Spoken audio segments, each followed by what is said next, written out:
বিন্তির মুখের দিকে তাকিয়ে মনে হলো বিন্তি যেন কেমন অন্যরকম হয়ে গেছে। কালো ডুরে শাড়িটা টান টান করে পড়েছে, গাছ কোমর করে জড়িয়েছে শাড়িটা। বিন্তির নতুন নরম নরম খোপাটা ওর ঘাড়ের উপর লুটিয়ে আছে। বিন্তি ঘেমেই গেছে। বিন্তি জোরে নিঃশ্বাস নিচ্ছে। বিন্তি আমার চোখের দিকে তাকালো, হঠাৎ তাকালো। আমার মনে হলো এর আগে বিন্তি কখনো আমার দিকে তাকায়নি। বিন্তির কালো দুটি চোখ সেই প্রায়ন্ধকারে চিতাবাঘের চোখের মতো জ্বলতে লাগলো।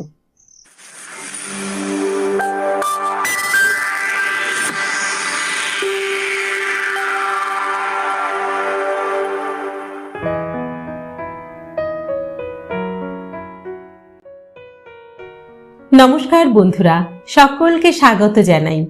আমি রাকা, আর আপনারা শুনছেন ইউটিউব চ্যানেল কথা ও কাহিনী বাই রাকা। বন্ধুরা, আজকে আমি আবার হাজির হয়ে গেছি আমার গল্পের সম্ভার নিয়ে। আজ শোনাবো শ্রদ্ধেয় সাহিত্যিক বুদ্ধদেব গুহর লেখা একটি ছোট গল্প, কাঁচ পোকার দিন। তবে গল্প পাঠ শুরু করার আগে আপনাদের সকলের কাছে আমাদের একটি ছোট্ট অনুরোধ। আমাদের গল্প পাঠ যদি আপনাদের একটুও ভালো লাগে, তাহলে আমাদের চ্যানেলটি সাবস্ক্রাইব করে আমাদের সঙ্গে থাকুন। আমাদের চ্যানেলে আপনি শুনতে পারবেন এমন কিছু ভালো লাগা গল্প, যাকে অবলম্বন করে চলা যায় বহু দূর পথ।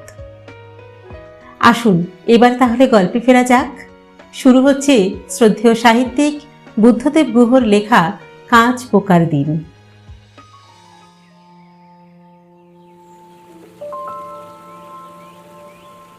বৈশাখের দুপুরের একটা নিজস্ব গায়ের গন্ধ আছে। সে গন্ধ সাবান, পাউডার কি আতরের গন্ধের মতো নয়। এ গন্ধ কোথাও খুঁজে ফিরতে হয় না। এ গন্ধ আপনিই ভাসে। নিকোনো দাওয়ার উপর হলুদ কাঁঠাল পাতা ঝরে পড়ে, ধুলো ওড়ে, বেতবনে সরসর শব্দ ওঠে। বসন্ত বৌরি পাখি কচি বাঁশের সবুজ পাতার দোলনা ছেড়ে উড়ে যেতে যেতে ডেকে ওঠে।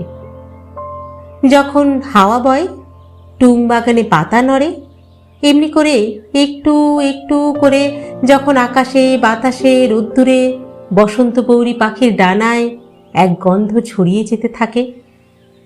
ছড়িয়ে যেতে যেতে একসময় হঠাৎই সুগন্ধ সমস্ত সত্তাময় মাখামাখি হয়ে যায়। রাঙামাটি পাহাড়ের উত্তরে মেজ সর্দারের বাড়ির মাটির দাওয়ায় বাঁশের খুঁটিতে হেলান দিয়ে বসেছিলাম। বিন্তি সখী পাতিয়েছে মেজ সর্দারের মেয়ের সঙ্গে। সখী তো নয়, হাসন সখী। খালি হাসে, মিটিমিটি হাসে। হাতে বোনা মেখলার নিচে দুটি নরম সুডৌল পবিত্র পা দেখা যায়। খয়েরি রঙা চুল এক মাথা, তাতে কাঠের কাঁকই গোঁজা। সমস্ত শরীরের রং তামার মতো। ওর চোখের দিকে চেয়ে, ওর হাসতে থাকা গালের টলটলে টোলের দিকে তাকিয়ে আমি ভালো লাগায় মরে যাই।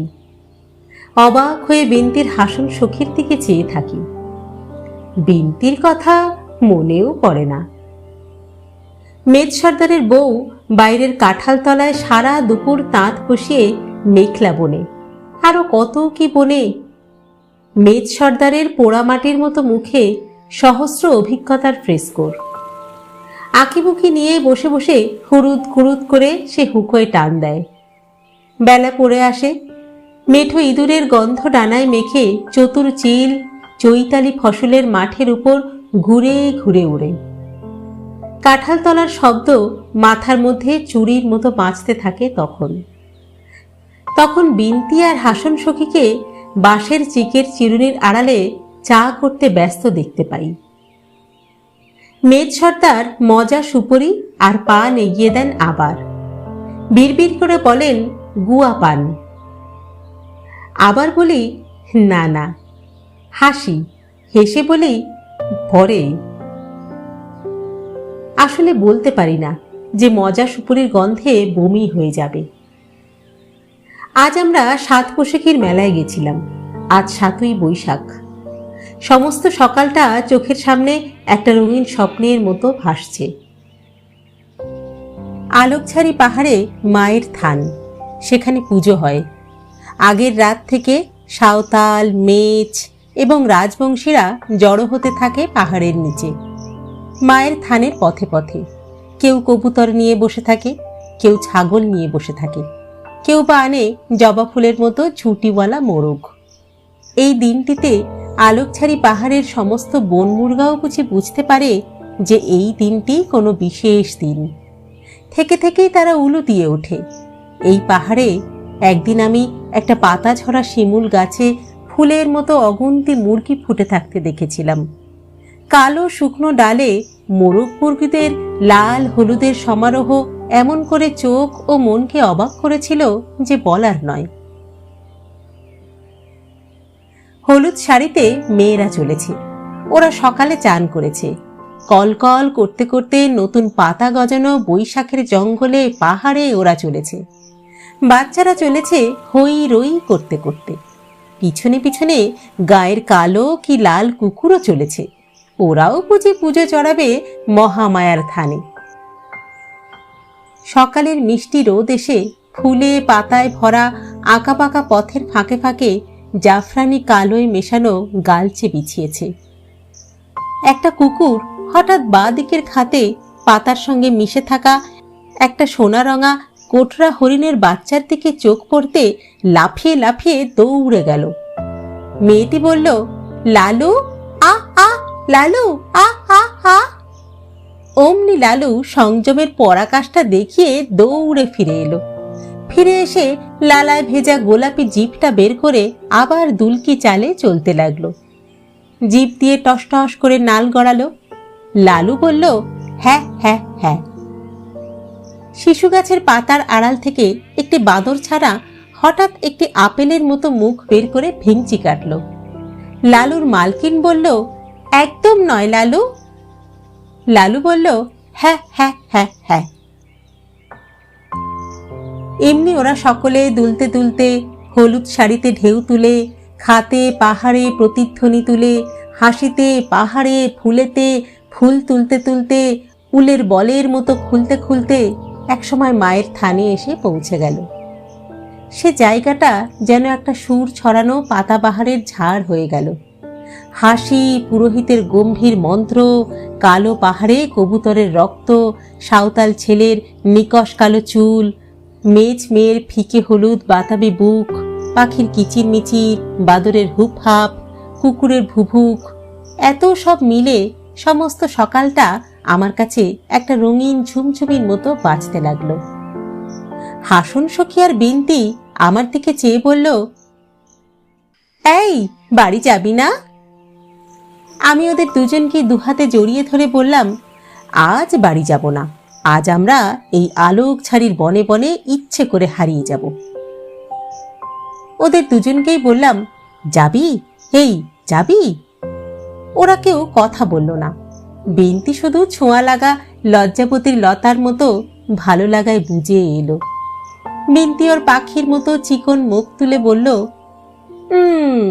না, বাড়ি চল। অতএব আমরা তিনজনে আবার মেজ সর্দারের বাড়ির পথ ধরলাম। বাড়ি ফেরার পথে জঙ্গলি কুল পাড়লাম, প্রজাপতি ধরলাম, কাঁচ পোকার পিছনে দৌড়ালাম, ফিঙের পালক কুড়োলাম। তারপর উলের বলের মতো যে মনটাকে খুলতে খুলতে পাহাড়ে চড়েছিলাম, সেই মনটাকে আবার গুটোতে গুটোতে ফিরে এলাম। সাত পোশাকির মেলা থেকে ফিরে এলাম। বিনতি বলল, নে বুদুস, চা ধর। কি ভাবিস আকাশের দিকে চেয়ে সব সময়? কার কথা ভাবিস? হাসন সখী চুল ঝাঁকিয়ে বলল, তোকে বলবে কেন? তারপর হেসে বলল, তোর নিজের ভাবনা কাউকে দেখাস না রে বুদুস। আমি মাথা নাড়লাম। কেউ কি ইচ্ছে করলেই নিজের ভাবনা অন্যকে দেখাতে পারে?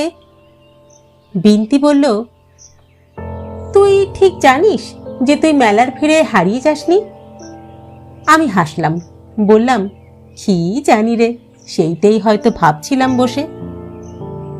বিনতি বলল, কাপ্পি করিস না, চল বিকেলে টুংবাগানে বেরিয়ে আসি, যাবি? লাফিয়ে উঠলাম, বললাম, সত্যি যাবি? আর তোর সখী? সখী কথা না বলে আমলকি গাছের মতো সিধে দাঁড়িয়ে বাদামি চুল ঝাড়ল। তারপর তার বুড়ো বাবার দিকে তাকালো। বাবা কথা বলল না, তার হুঁকো বলল হুরুত কুরুত। আমরা তিনজনে হাত ধরাধরি করে দৌড়তে দৌড়তে চিতল হরিণের তিনটি চঞ্চল ছানার মতো লাফাতে লাফাতে লাল মাটির পথে ধুলো উড়িয়ে ঝরে পড়া লাল পাতা মারিয়ে হাওয়ায় ভাসতে ভাসতে একসময় টুং বাগানে এসে পৌঁছলাম। উঁচু উঁচু টুং গাছ, নিচটা অন্ধকার হয়ে আছে। ঝিরঝির করে ঝর্ণা ঝরছে ছায়ায় ছায়ায়, ছুমুক চুমুক। এই ঝর্ণার পাশে রতু কাকা সোনা চিতা মেরেছিলেন। জায়গাটা কেমন ঠান্ডা ঠান্ডা, পচা পাতার সোঁদা গন্ধ, জার্মান জঙ্গলের অসভ্য সুবাস। উঁচু ডালে বসে একটা খয়েরি ঢাপ পাখি ডাকছে, ঢাপ ঢাপ ঢাপ ঢাপ। ডাকটা শুনে বিনতি হাসল, বলল ভাব ভাব ভাব ভাব। আমি বললাম কার সঙ্গে? ও বলল তা দিয়ে তোর দরকার কি? রোদটা পড়ে গেছিল। সমস্ত টুং বাগানে উঁচু উঁচু ডালের পাতায় একটা জলো সোনালি আভা লেগেছিল। দূরে স্নিগ্ধ আকাশে লতা পাতার ফাঁকে ফাঁকে সন্ধ্যা তারার মিষ্টি মুখটি এক ঝিলিক দেখা দিয়েই মিলিয়ে যাচ্ছিল। টুং বাগানে হাঁটতে হাঁটতে সোঁদা মাটির গন্ধ নিতে নিতে আমার হঠাৎ মন খারাপ হয়ে গেল। মনে হতে লাগলো সমস্ত দিনের হলুদ উষ্ণতাটা কেমন ধূসর শীতে রূপান্তরিত হয়ে গেল। বিন্তিকে বললাম, এখানে কেন এলি রে? বিন্তি জবাব দিল না। বিন্তির মুখের দিকে তাকিয়ে মনে হলো বিন্তি যেন কেমন অন্যরকম হয়ে গেছে। কালো ডুরে শাড়িটা টান টান করে পড়েছে, গাছ কোমর করে জড়িয়েছে শাড়িটা। বিন্তির নতুন নরম নরম খোপাটা ওর ঘাড়ের উপর লুটিয়ে আছে। বিন্তি ঘেমেই গেছে। বিন্তি জোরে নিঃশ্বাস নিচ্ছে। বিন্তি আমার চোখের দিকে তাকালো, হঠাৎ তাকালো। আমার মনে হলো এর আগে বিন্তি কখনো আমার দিকে তাকায়নি। বিন্তির কালো দুটি চোখ সেই প্রায়ন্ধকারে চিতাবাঘের চোখের মতো জ্বলতে লাগলো। বিন্তি বলল, এখানে এলাম একটি খেলা খেলবো বলে। হাসন সখী এগিয়ে এলো, বাঁধো বাঁধো বাংলায় বলল, কি খেলা? কি খেলা রে বিন্তি? বিন্তি বলল, একটা মজার খেলা। বলেই বিন্তি আমাকে এক ঠেলা দিয়ে সামনে সরিয়ে ওর সখীর পাশে দাঁড়ালো। 14 বছরের বিন্তি চাবুকের মতো মুখ তুলে আমার দিকে চেয়ে বলল, বুদুস আমার দিকে তাকা। তাকালাম। বিন্তি বলল, ভালো করে তাকা। বললাম, তাকিয়েছি তো। বিন্তি বলল, কি দেখছিস? দুজনকেই দেখছি। না, একজনকে দেখতে হবে। তার মানে? বিন্তি চুপ করে থেকে বলল, মানে নেই। তারপরে বিন্তি বলল, আয় আমরা লুকোচুরি খেলি। তুই হারিয়ে যাবি আর আমরা তোকে খুঁজবো। যে তোকে আগে পাবে তারই হাত ধরে তুই বাড়ি ফিরবি, শুধু তার হাত ধরে, বুঝলি? আমি বললাম, ভাগ, এটা একটা খেলা। বললাম, আর যাকে খুঁজে পাবো না সে পেছনে পেছনে আসবে একা একা। বললাম, বিন্তি এখানে চিতা বাঘ আছে কিন্তু, রতু কাকা এই তো সেদিনই। বিন্তি বলল, আছে তো আছে, তোর তাতে কি? তুই তো লুকিয়ে বসে থাকবি, খুঁজবো তো আমরা, মরবো তো আমরা, তোর তাতে কি? যারা খোঁজে তারাই শুধু মরে এসেছে চিরদিন, নতুন কি?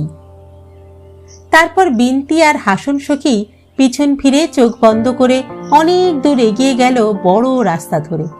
তারপরেই দাঁড়িয়ে পড়ে বিন্তি বলল, বুদুস তুই হারিয়ে যা।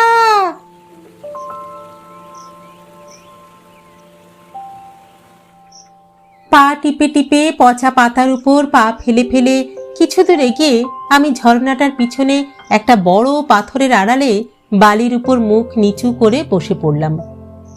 ওরা তো দূরের কথা, আমি নিজেই নিজেকে দেখতে পাচ্ছিলাম না।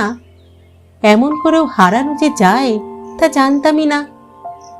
দূর থেকে বিন্তির গলা শুনলাম, আমরা 50 গুনছি, তারপর তোকে খুঁজবো।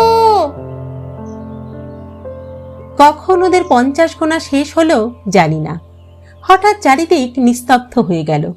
গাছের নিচে নদীর ধারে অন্ধকার নেমে এলো। শুধু ঢাপ পাখিটা ডাকতে লাগলো, ঢাপ ঢাপ ঢাপ ঢাপ। মাথা নিচু করে হঠাৎ দেখলাম বালির উপর চিতাবাঘের পায়ের দাগ। বেশ ভয় করতে লাগলো। অনেকক্ষণ কেটে গেল। একটা পেঁচা ডাকলো টুং বাগানের ম্যানেজারের বাংলোর কাছ থেকে। তারপর সব চুপচাপ। হঠাৎ আমার পিছনে বালিতে পাতায় একটা মৃদু খসখসানি শুনতে পেলাম। ভয়ে ভয়ে ঘাড় ফেরাতেই দেখি বিন্তি আমার উপর ঝাঁপিয়ে পড়ল বাঘিনীর মতো। আমি পড়ে যেতে যেতে সামলে নিলাম, বললাম, এ কি? বিন্তি আমার বুকের কাছে হামাগুড়ি দিয়ে এসে দুহাতে আমাকে সমানে কিল চড় ঘুষি মারতে লাগলো নিঃশব্দে। তারপরই দেখলাম বিন্তি কাঁদছে, ঘন ঘন নিঃশ্বাস পড়ছে। বিন্তি মারতে মারতে বলতে লাগলো, পাজি, বদমাইশ, অসভ্য। অবাক হয়ে বললাম, কি করছিস তুই? হ্যাঁ, কি হলো? বিন্তি হাউ হাউ করে কেঁদে আমার দুটো কান দুহাতে ধরে বলল, তুই আমাকে ভালোবাসিস না। কেন বল? হ্যাঁ, তুই আমাকে ছাড়া কাউকে ভালোবাসতে পারবি না। কাউকে কাউকে না, কাউকে না। বলে বিন্তি অঝোরে কাঁদতে লাগলো। বিন্তি পাগলির মতো হাত পা ছুটতে লাগলো। বিড়বিড় করে বলতে লাগলো, তুই আমাকে ছাড়া আর কাউকে ভালোবাসতে পারবি না। কাউকে না, কাউকে না। সেই সায়ন্ধকারে ওর দুখাতে হাত রেখে আমার কাঁধ থেকে ওর হাত ছাড়িয়ে ওর মুখের দিকে ভালো করে তাকালাম। হয়তো এই প্রথম ভালো করে ওর দিকে তাকালাম। অবাক হয়ে দেখলাম বিন্তি অনেক বড় হয়ে গেছে। মনে হলো নিচু তলায় আমাদের এক্কা দোক্কা খেলার দিন শেষ হয়ে গেছে, প্রজাপতি ধরার দিন শেষ হয়ে গেছে। কাঁচ পোকার পিছনে আর দুজনে আমরা কখনো ছুটব না। আমার ভীষণ খারাপ লাগতে লাগলো, আবার ভালোও লাগতে লাগলো। নিজেকে সাহসীও মনে হলো, আবার ভীষণ ভয়ও করতে লাগলো। বিন্তি তখনও কাঁদছিল। বিন্তিকে বললাম, ওঠো বিন্তি। জীবনে এই প্রথম বিন্তিকে তুই বলতে পারলাম না। বললাম, ওঠো বিন্তি, বাড়ি চলো। বাড়ি যাবে না? বিন্তির হাত আমার হাতে নিয়ে আমরা ঝর্ণাতলা থেকে টুং বাগানের রাস্তায় এসে পড়লাম। পিছন থেকে মনে হলো অনেক দূর থেকে বিন্তির সখী ডাকছিল, বিন্তি, বিন্তি, বিন্তি। গাছে পাতায় হাওয়ায় সেই ডাক কাঁপছিল। বিন্তি সাড়া দিল না। হাত ধরে আমরা দুজন টুং ছড়ানো রাস্তায় হাঁটছিলাম। একটি একটি করে ঝিঝি ঢেকে উঠছিল অন্ধকারে। আমি জানতাম বিন্তি সাড়া দেবে না। বিন্তি নামে যে অভিমানী ঝগড়াটে গেছো মেয়েটি ছিল, যে কথায় কথায় ছেলেদের সঙ্গে মারামারি করত, হাডুডু খেলত, সে ওই নামের ডাকে আর কোনো দিন সাড়া দেবে না। আমার হঠাৎ মনে হলো কাঁচ পোকার দিন পিছনে ফেলে আমরা দুজনে এগিয়ে চলেছি নতুন কোনো অস্বস্তি ভরা দিনের দিকে, জীবনের দিকে। বেশ কাটছিল খেলায় খেলায় বেলা। কেন যে বিন্তি বড় হয়ে গেল?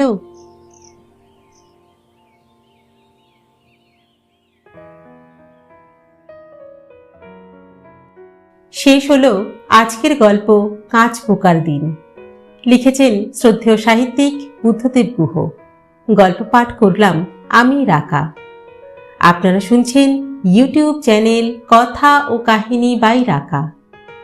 আজকের গল্পটি কেমন লাগলো আপনাদের কমেন্ট বক্সে অবশ্যই জানাবেন কিন্তু। আর গল্প পাঠ যদি ভালো লাগে তাহলে আমাদের চ্যানেলটি লাইক, শেয়ার ও সাবস্ক্রাইব করতে ভুলবেন না কিন্তু। নিজে তো গল্প শুনছেনই, বন্ধুদেরকেও শোনান। গল্প পাঠ ভালো লাগলে আমাদের চ্যানেলের লিংক আপনি শেয়ার করুন বন্ধুদের সঙ্গে, কাছের মানুষদের সঙ্গে। আজ তাহলে এই পর্যন্তই। পরবর্তী গল্প নিয়ে ফিরে আসবো খুব শীঘ্র। ততদিন সকলে সুস্থ থাকবেন, ভালো থাকবেন এবং অবশ্যই আমাদের সঙ্গে থাকবেন। নমস্কার।